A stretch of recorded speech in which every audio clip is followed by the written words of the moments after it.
নমস্কার বন্ধুরা, আপনারা সবাই কেমন আছেন? আমি শম্পাস কিচেন থেকে। চলো, আজ সকাল সকাল 6:30টার সময় উঠেছি। গুড্ডু এখনও ঘুমোচ্ছে। আমার চাটা আমি বানিয়ে ফেলি। সকালবেলা চা না খেলে একদম ভালো লাগে না, মনটা কীরকম হয়ে যায়। চা না খেলে আবার বাথরুমেও যাওয়া যায় না। আশা করি আপনারা বুঝেছেন আমি কি বলতে চাইছি।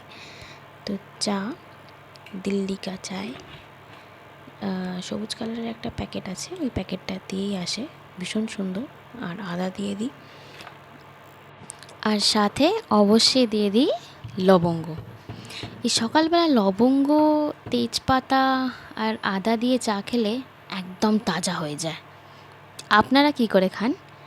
আমার কমেন্টে একবার লিখে জানাবেন কি করে খান, তাহলে আমিও সেরকমভাবে একবার ট্রাই করব।